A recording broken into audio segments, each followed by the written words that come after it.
The Giants lay another stinker. More of the same? We're going to break it down with David Turner coming up next on the Locked On Giants podcast. You are Locked On Giants, your daily New York Giants podcast. Part of the Locked On Podcast Network, your team every day.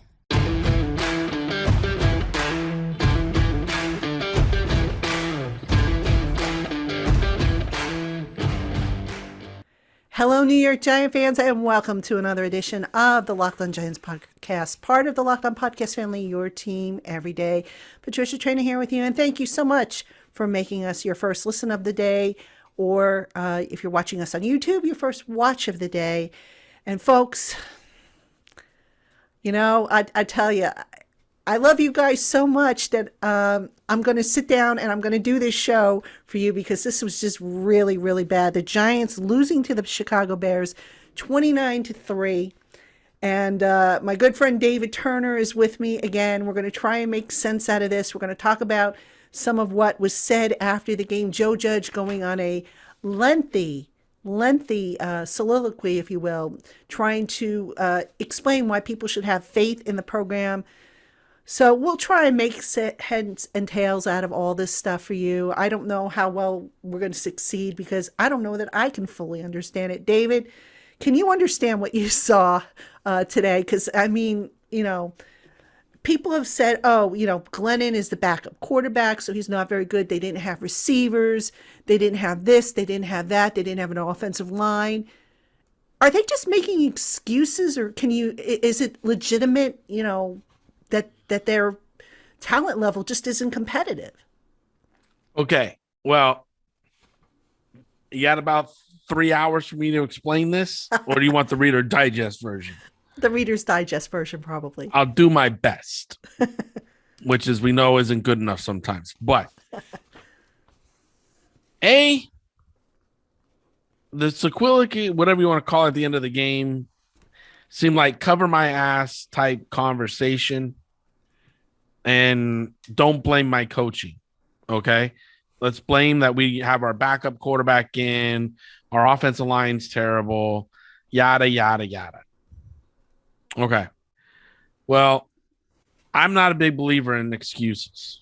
And I think anybody who's been listening to me all season on your show knows that.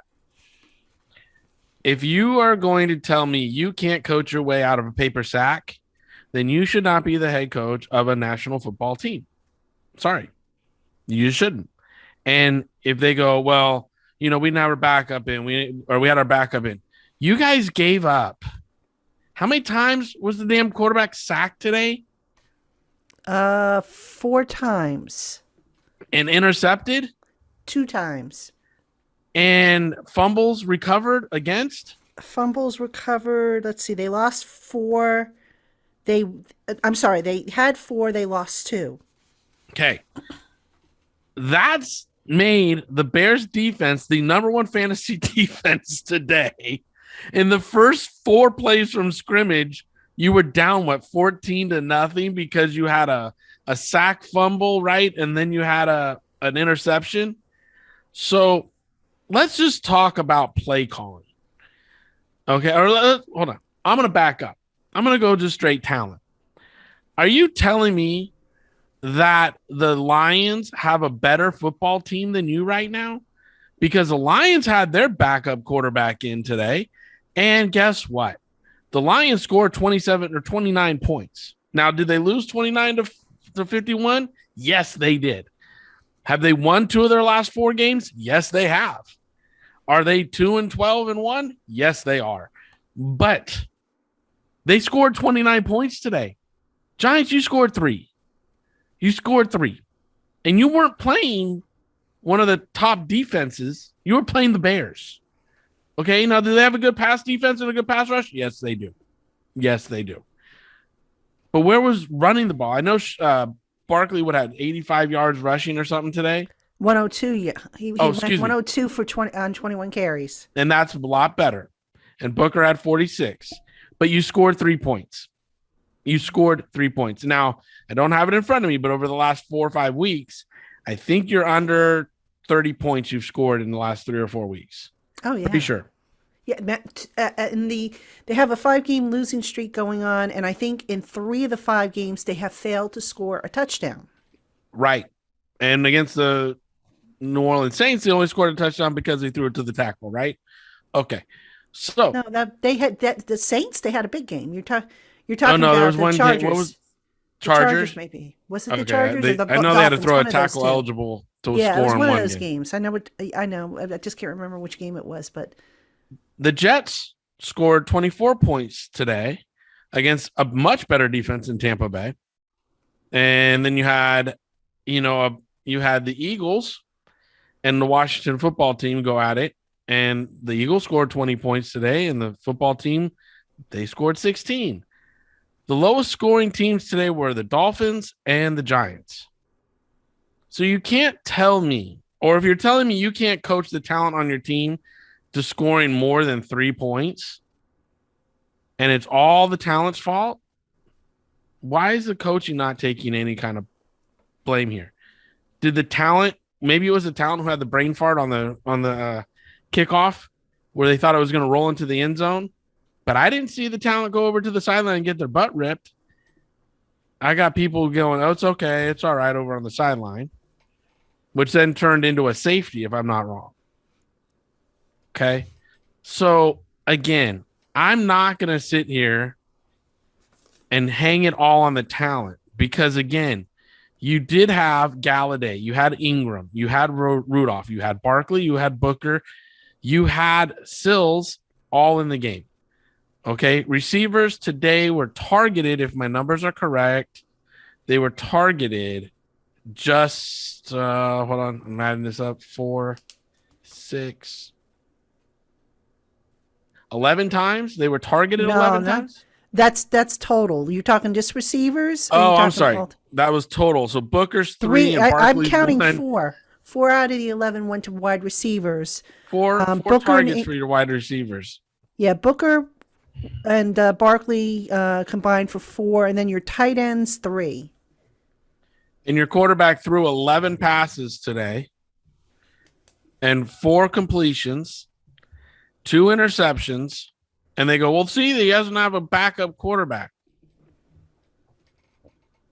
There's teams that played today with backup quarterbacks and scored a lot more points. They found a way to win. That's part of coaching at the big leagues. And being a big boy is finding ways to win, even with your backups in. I remember a season when the Patriots had, was it Matt Barkley, in for the entire year because Brady busted his knee up game 1. And they won 10 games that year. When you start giving them an excuse of they didn't have a quarterback or their line, guess what? We've been talking about their line being deficient all year. And we've said put in 6 offensive linemen. At least I have every single week. And they don't do it. So they're not trying to protect their quarterback. They're trying to run their offense. That's a rigid way of thinking.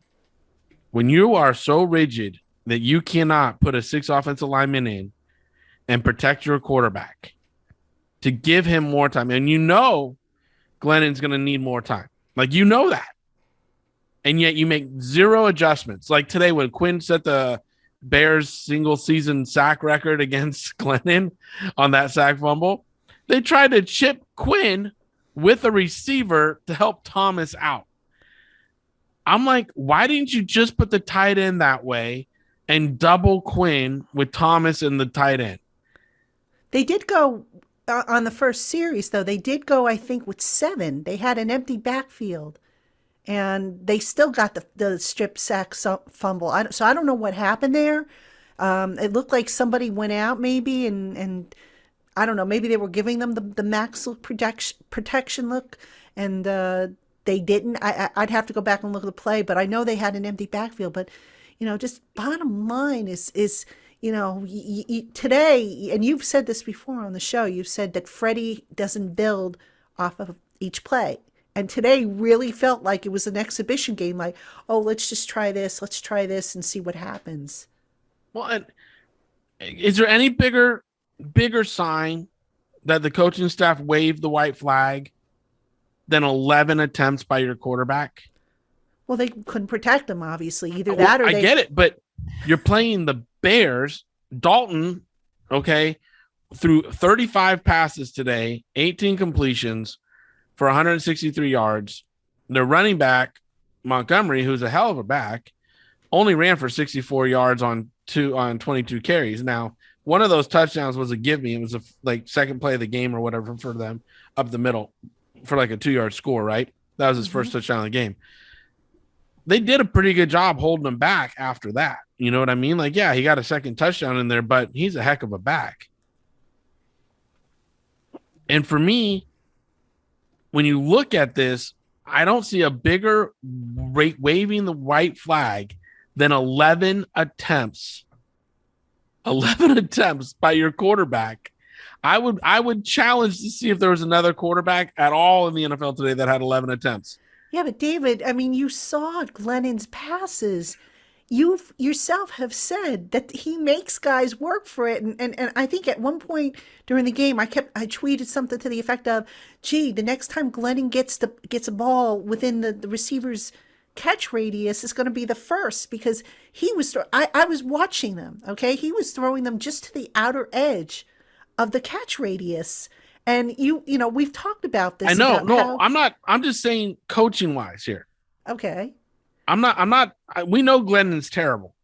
He shouldn't be on the team. Why, if we know he's terrible, maybe the coaches think to themselves, okay, yeah, he's terrible, so maybe we're going to try run. And Judge did say after the game, for what it's worth, that they were intending to run the ball as much as they did. And of course, now when you fall behind, it's like, okay, what are you doing? Why aren't you throwing more? When in fact, you know, that was the game plan going in from what Judge said. Okay. But again, that's not coaching to win the game. That's my point. That's where I was going with my point about waving the white flag and just saying, okay, it's a season. We're done. We don't care if we win anymore. We're just going to get out of the year as healthy as possible and go to next year. That's not competing and winning. Like across the field, Matt Nagy basically has been told you're fired after the season. Ryan Pace, the general manager, you're going to be fired after the season. They know it, right? Like a stroke of miracle will keep them in their positions again. But here we go. Joe Judge, before the game, from reports on TV, have been told, you're safe. You're going to be our coach next year. So what's Joe do? He literally just goes and says, okay, let's get out of the game as healthy as possible. We don't care if we're going to win. And to me, that shows with 11 pass attempts. Don't get me wrong. I know they can't protect him. I know he's not a good quarterback. But when you're trying to win the game, you don't just, and you're down so much. Like from the jump, they were down 14-0 from the jump. And they don't try to win the game. Like they didn't try to win the game. And that's what bothers me. The competitive edge in who I am. If I'm the general manager and I don't care if I'm on the way out in 2 weeks or not. If I'm the general manager, I would say this is effing ridiculous because you only threw the ball 11 times, Joe. Like you and Freddie couldn't figure out a way to throw the ball 22 or 25 times to complement the running game that we were using today. And you're going to say, well, we didn't have our receivers. Like, then why am I paying Evan Ingram? Why am I paying Rudolph? Why am I paying Galladay? Galladay had one target. Now, again, I know Glennon's terrible, but they this week, they didn't just say, hey, Fromm, we're going to get you practice and give you another shot. They just went back to Glennon.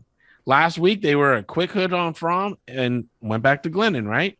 So, again, these are coaching decisions. These aren't front office decisions. These aren't general manager decisions. These are coaching decisions. There are other coaches in this league that find ways to win. Don't get me wrong.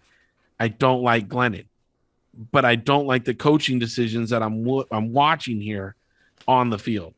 You know, Tyler Huntley, who was an undrafted free agent quarterback from Utah that nobody heard of, nobody wanted, took the Rams down to the wire today, and they scored 19 points. When he went up against the Green Bay Packers, he scored 4 touchdowns. Those coaches are in the building trying to find ways to win with what they got. It's like a good chef. You might be able to walk into any kitchen and your ingredients aren't what you want, but you find a way to make a best meal that that person at that table is going to eat in their life. Why? Because you're competitive. And you're not going to let anything stop you from winning. When I hear excuses like their offensive line is terrible, I hear excuses like their quarterback's terrible, that's excuses on why I can't coach to win. I'll give you an example also. I was at the Oakland Raiders, and we were having a terrible year. Shocker. We were having a terrible year. But Bruce Gronkowski was in our building. He was one of our quarterbacks. And Bruce walked by me, and we were talking in the hall for a quick second. And he goes, man, can I say something to you? And I don't want you to judge me, or I don't want to get cut. And I'm like, I'm not going to cut you. Like, A, I don't have the power. Mr. Davis is the only one that can make those decisions. And B, what? He goes, I just feel like if I was playing, we would be doing better. And I said, Bruce, I would try to cut you if you didn't feel that way. I'm like, because everybody on this team, when you're on a bad team, should be like, if I'm playing, we'll be better. That's the competitive nature and attitude you need to win. If you don't have it, don't show up to work. Right?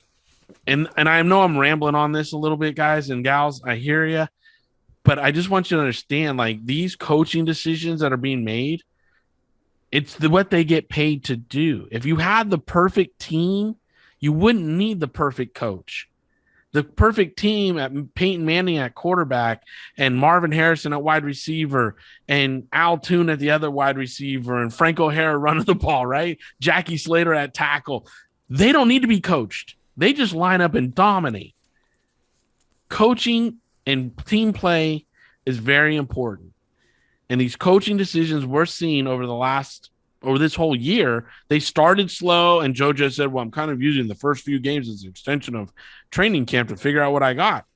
Terrible decision, because those first 4 games, you had a chance going 3-1.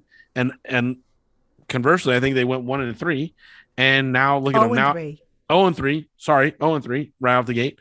And then now here at the back end, you have the Bears that you can beat. You have other teams that you could beat. And you could have tried to make this 8-8 season or 8-9 season. But no, we're just tanking all the way. And then today, 11 passes isn't trying to win the game. And I don't care why they did it. All I care is the attitude wasn't to win the game.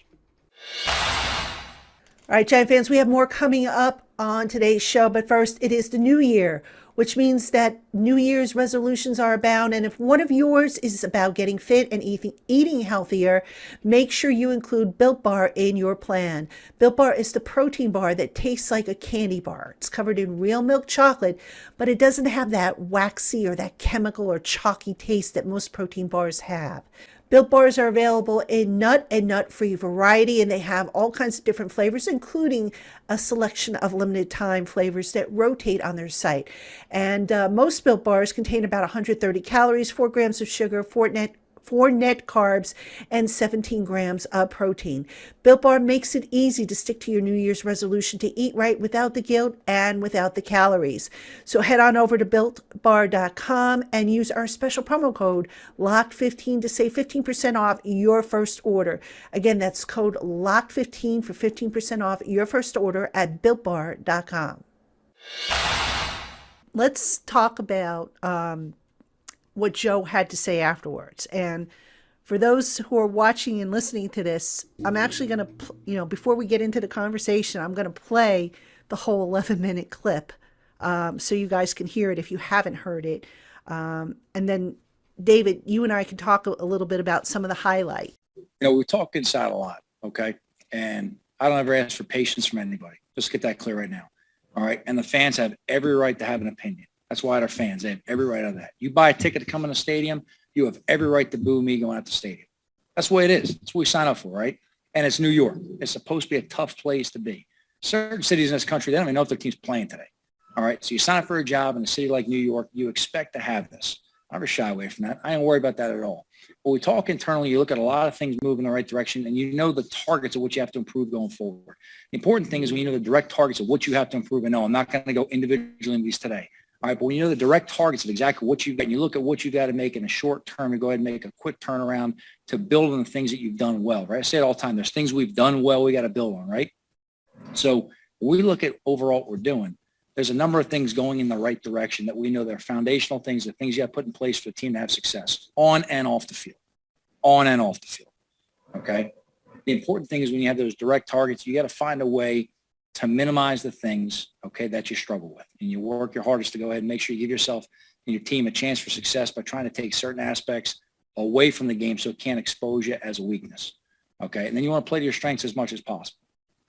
There's certain aspects and things that, you see on tape from around the league. And I talk to the guys all the time. Look, this is about being a team and making sure you don't waste any opportunities. I'm not sitting here being preachy, but I'm going to tell you point blank what I tell them. You guys always want to know what the hell we talk about all the time. I'll tell you point blank what it is, all right? When the guys come to work on Wednesday and they bust their butt for you and they turn around on Thursday and they're all committed and doing extras position units, they're doing extras individually to get their body right. They're doing, everything going forward, okay? And they go out there and they practice with good energy, good enthusiasm, and you're in the right position right there. You got that aspect going right there. I talk to the players all the time, guys. I talk to them very openly and transparently, all right? We don't have captains meetings anymore because, the majority of our captains are no longer playing for the remainder of this season. So we do a leadership meeting now. I look at the guys the other day in the eye and say, guys, hey, listen, this is your time to talk to me. You speak for the team. You tell me what's going on. You tell me, how's the team? How's the beat of the team? What do I got to be aware of? What's something I don't know? Because everyone always tells me what I want to hear, right? So when I ask someone just individually, I ask a player, they're going to tell me whatever I want to hear. I ask a coach, same type of thing. All right, I got to have a group of players who are going to look me in the eye and they know, I can tell Joe exactly what the hell's going on. So I got that core group of guys right there. You look them in the eye and you ask one guy the other day, and he's the first one to speak up. I'm not going to individuals. They can talk for themselves later on. But, we had one guy said, I've never been out of playoff contention. I never knew what it was like to be in a position where you're actually playing games not to be in playoffs or improve seeding or whatever it may be or get in the playoffs. Didn't know what to expect. And when we were officially eliminated, it was almost an expectation that player of how's everyone else going to react? Kind of getting ready to come in himself and try to get everyone going and rally the team a little bit. And then another player spoke up and said that they've never been in playoff contention, period. All right. They weren't present with us last year throughout the remainder of the season for a certain reason. To even be in it last year as we played on a stretch. Both guys had the same response, though. Everybody on the team is locked in. Everyone on the team comes in to work, okay? Everybody comes in every week and is committed to doing what they have to do and doing it the right way and playing together as a team. There's a lot of teams right now that are out of playoff contention, okay, whether it's golf clubs in the locker room or people are planning vacations outside of it, all right, where there's a lot of finger pointing and blaming and shouting, all that type of stuff, right? All that stuff. No, we don't have in our building any of that. We got any of that. Our guys know we have one more week this year to be this team. And they expect me to show up. They're going to get every ounce of football I got me this next week. You got that? They're going to get everything out of me. But I expect the same in return. I just told them a second ago. That's what I expect. The expectation here is I expect every ounce of football you got inside of you. And there's things we have aligned right now. There's things we have in place where certain units are playing and certain players are playing. And we got some foundational core guys. And we know the culture's strong. All right. I'm going to tell you right now. You guys always ask me about that off the field stuff and why the hell is it so important to have culture? So I'm going to tell you right now. A few years ago before I came here, when I came here, I sat down with all the players and I want to know what it was like in here, what we had to change. I want to hear from their mouths. All right. To a man, every player looked me in the eye and said, Joe, it's not a team. They don't play hard. We're out of playoffs. Everybody quit. Everybody tapped. They stopped showing up to the captain's meetings, all that stuff, right? They tapped out. I've been a part of teams else places, okay? And I'm not trying to make this place anywhere else I've been. But lessons I've learned. Let me tell you something right now. In 2018, I was part of a team who halfway through the season, all right, we were all pretty convinced we were getting fired. Didn't think we were going to make the playoffs. Had no concept of anything was coming. We just knew we were going to keep showing up and improving and working week after week. And on the outside, we were all terrible. We didn't care about any of that noise on the outside. Didn't care about it at all. What do you care about on the inside? What were we doing? Guys showed up, they worked, they fought, they worked. We were improving enough as a team and put things together and make a run and end up, win a championship. But the thing I really learned that year was the importance of the culture inside, how important and valuable that is. Because I was part of more talented teams that came up short and lost games down the stretch. Much more talented. But the one thing that really was solidified in my mind, in my DNA that year in 18 was the fact that it's so much more important how strong you are inside because no team goes through a smooth season. No team goes through a smooth season. So if you can go through the junk we're going through right now, okay, as a team, if you can go through the tough times we're going through right now as a team, all right, and have a defense take the field every single time ready to play, Every time. I know there's a lot of people want to say, hey, guys, you picked off a ball and they ran down the end zone. You guys are down big.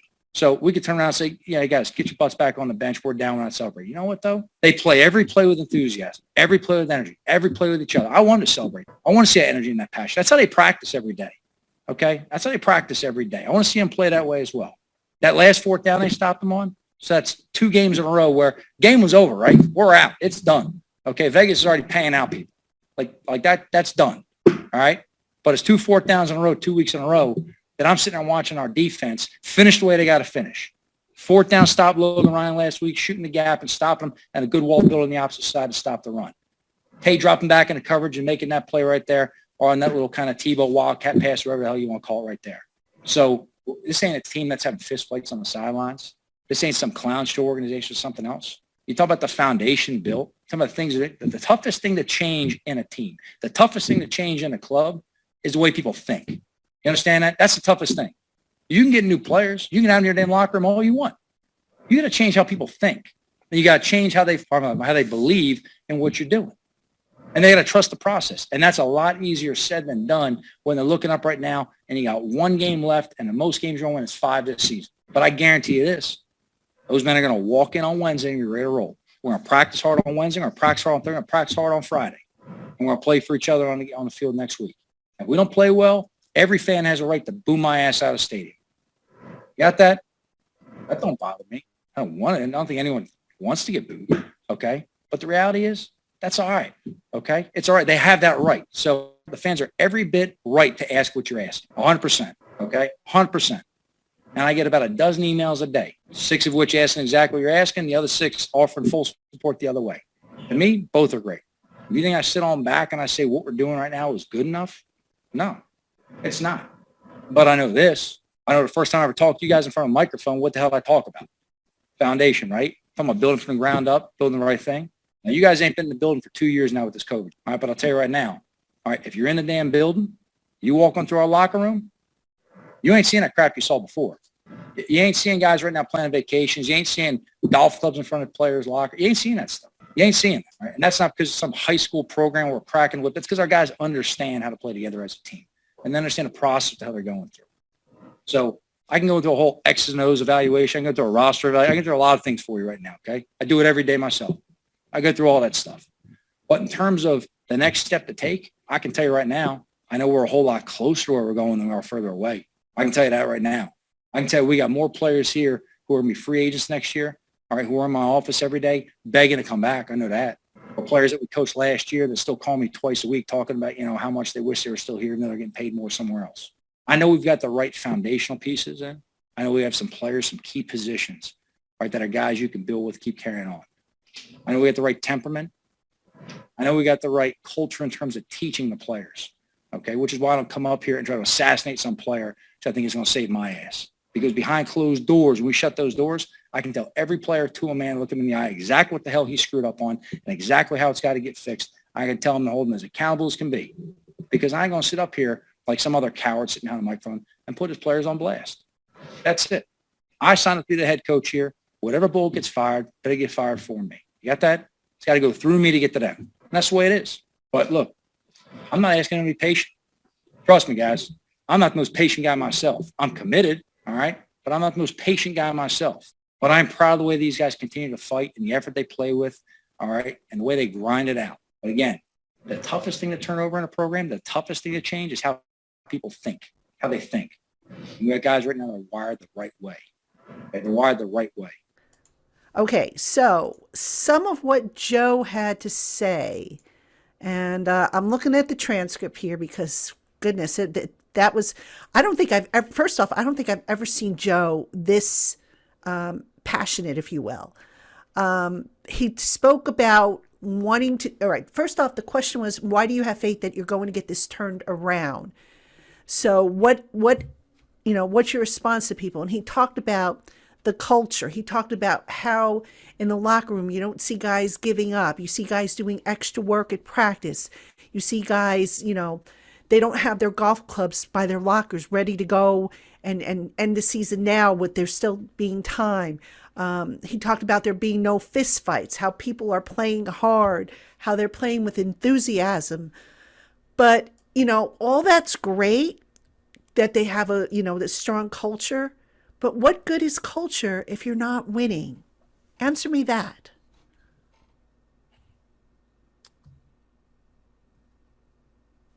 Winning the right way is important. A lot of people don't feel that way in this day and age, no matter whether it's in football or sports or in life. They think it's all just about winning, but that's wrong. Winning the right way is important. And to be a Giant, you should win the right way. You really should. Okay. To me, that message was for ownership to hear more than it was for the fans to hear. It was like, I still have control of this team. I still have control of this locker room.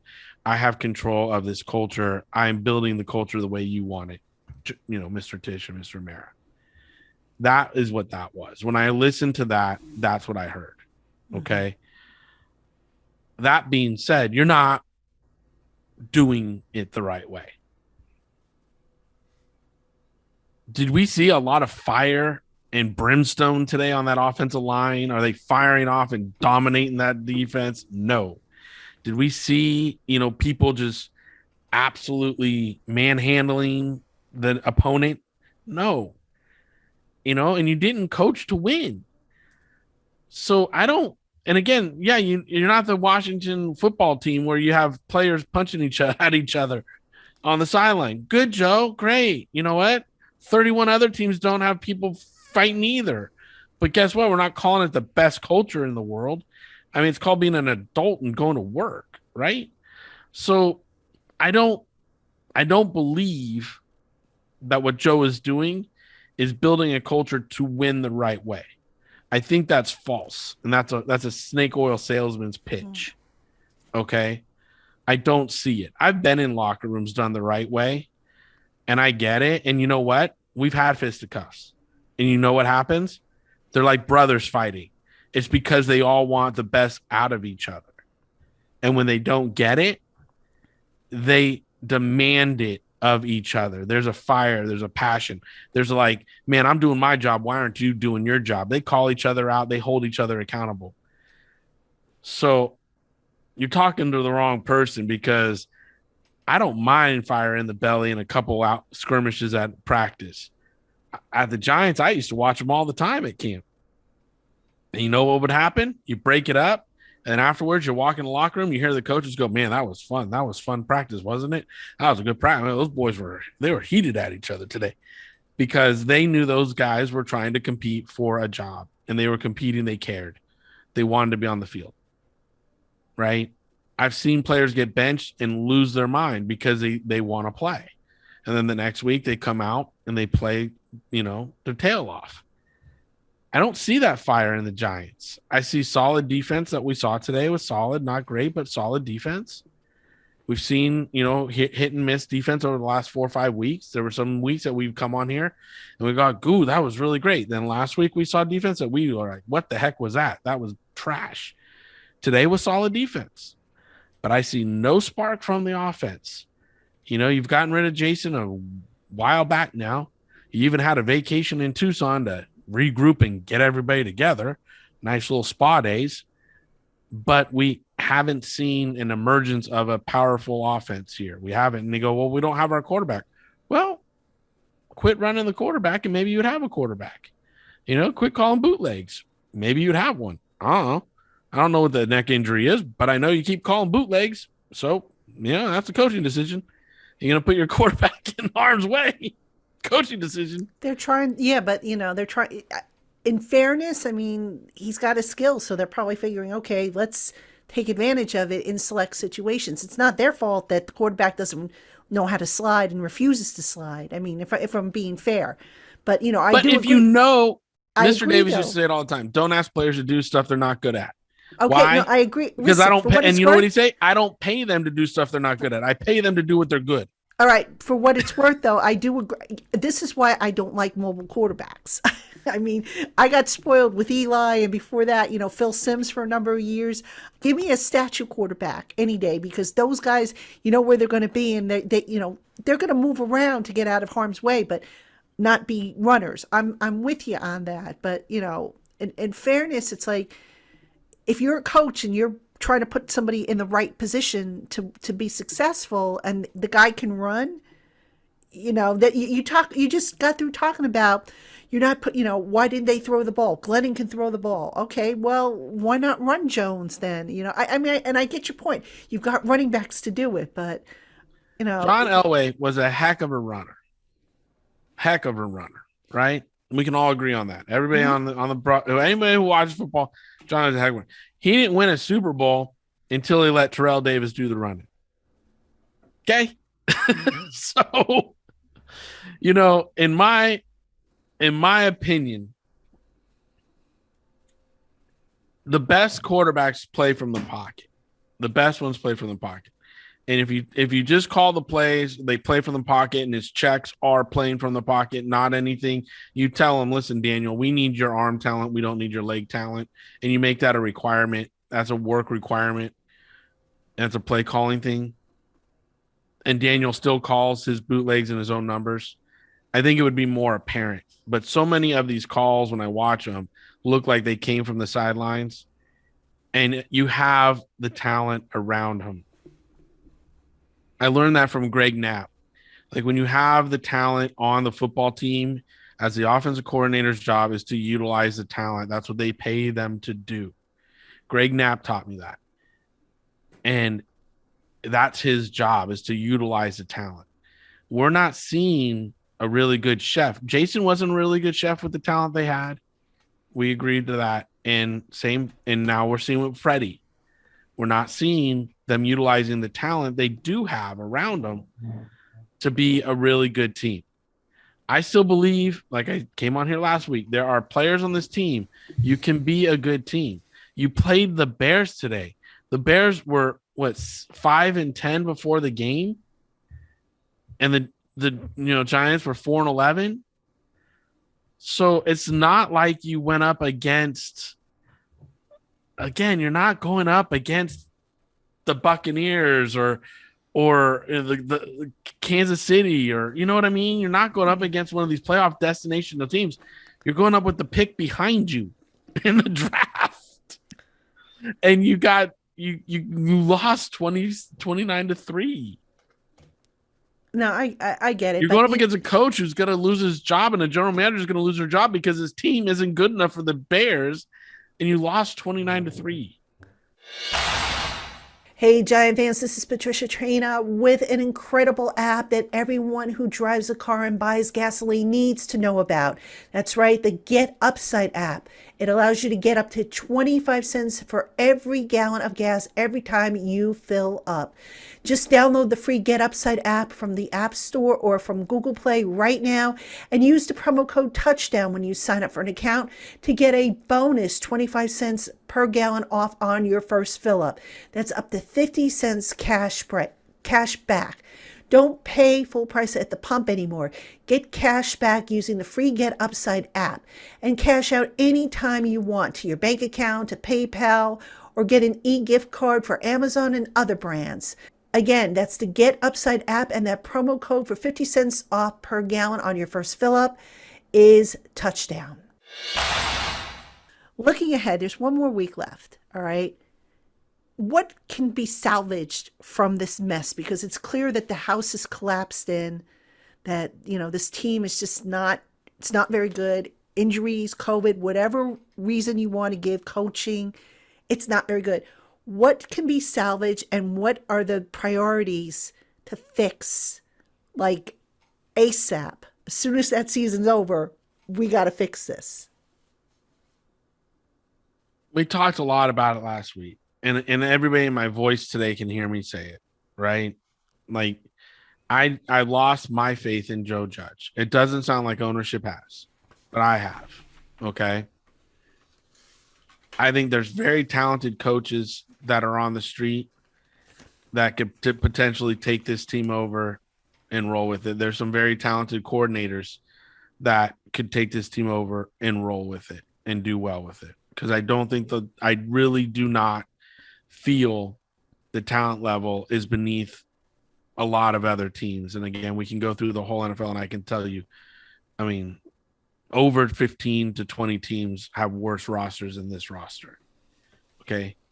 Do they have worse offensive lines? Probably not, but worse rosters, yes. Okay.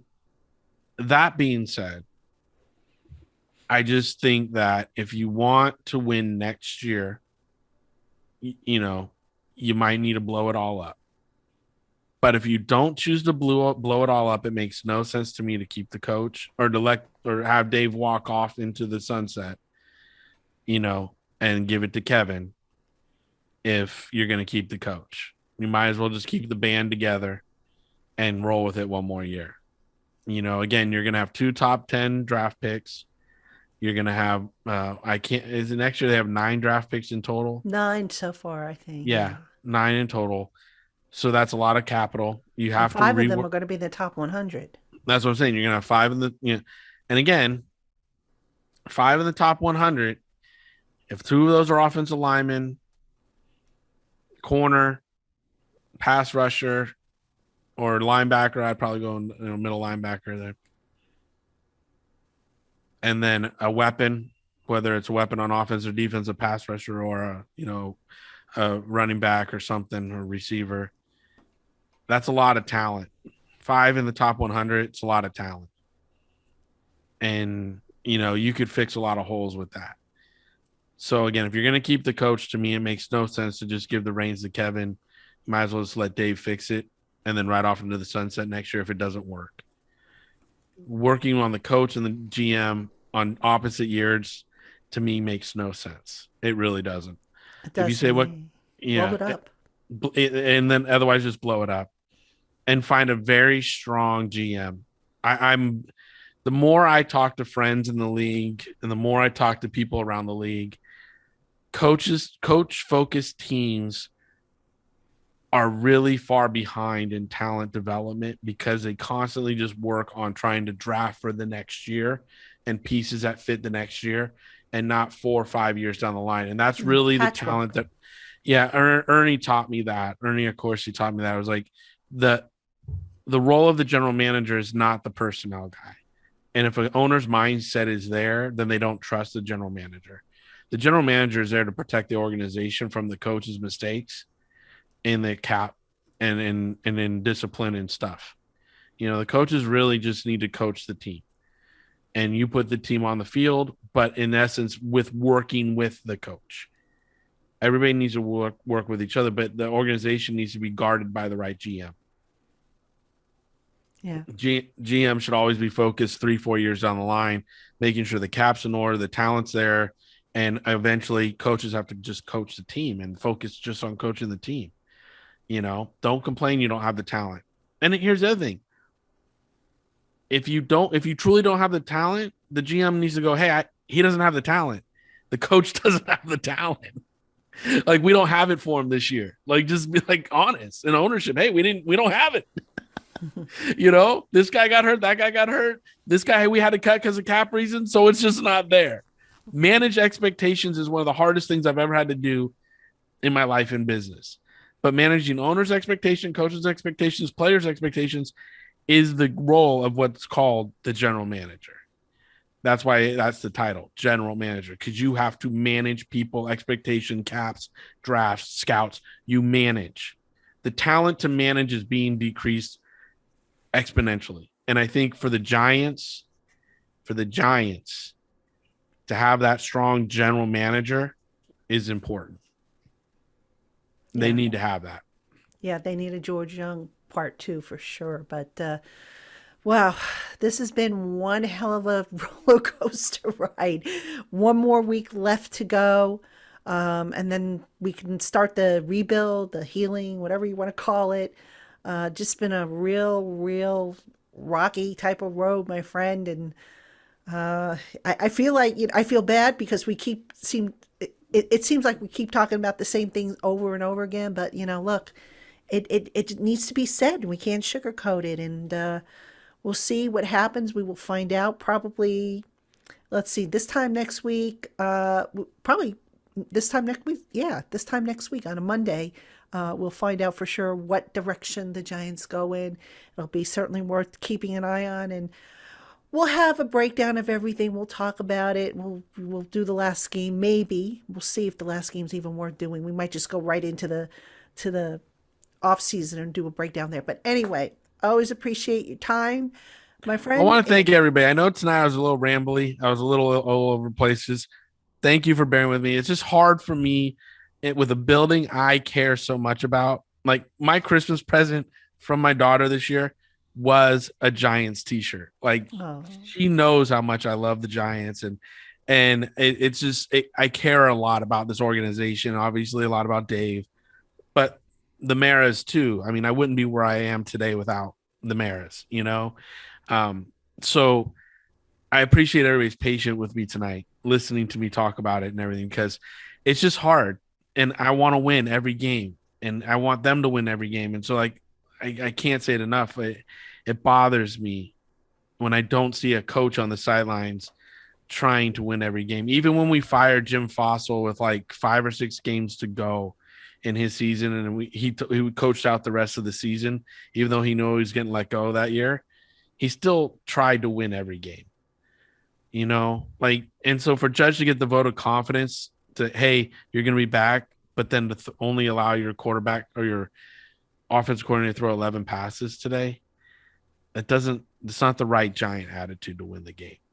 Well, hopefully, like I said, it gets better. I mean, it can't get any worse. And, like I said, one more week to go, and then we can start looking ahead and figure out what's worth keeping, what direction they have to go in, and all that other good stuff. So anyway, my friend, thank you so much as usual, for the breakdown.